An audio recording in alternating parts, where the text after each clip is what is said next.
नमस्कार मंडळी, या पुढीमध्ये आपलं स्वागत आहे। आज मी तुम्हाला गावठी पावटे आणि तुरी यांची कतल कशी बनवतात ती दाखवते।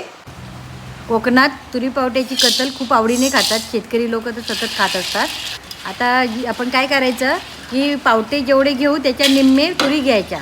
गावठी पावटे आहेत आणि तुरी पण गावठी आहेत, त्या दोन्ही आता धुवून घेतल्या, कुकरमध्ये आता टाकल्यात। त्या कुकरला शिटी लावायला ठेवायच्या। 12 शिट्या झाल्या की पावटे चांगले शिजतात। पावटे जरा कडक असल्यामुळे त्यांना शिजायला वेळ लागतो। आता हे बघा 12 शिट्या झाल्यात, पावटे चांगल्या प्रकारे शिजलेत। आता याला फोडणी द्यायची।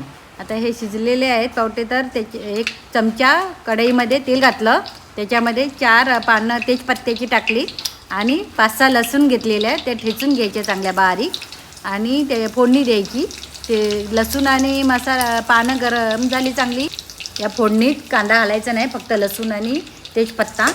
याच्यामध्ये आता थोडीशी हळद, घरगुती मसाला, भाजका मसाला, बेडगी मिरची पावडर हे सगळं घालून हलवायचं आणि त्याच्यामध्येच आपण तुरी पावटे जे शिजवलेले आहे ते घालायचं गरमागरम।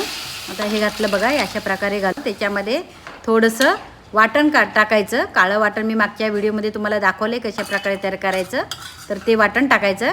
त्याच्यामध्ये आता 5-6 कोकमं टाकली, मीठ टाकायचं चवीनुसार आणि उकळी आल्यावर सगळ्यात शेवटी चिकन मसाल्यात एक टाकायचं 1 पाकीट आणि सगळ्यात शेवटी कोथिंबीर घालायची आणि अशा प्रकारे तुरी पावट्याची कतल तयार झालेली आहे।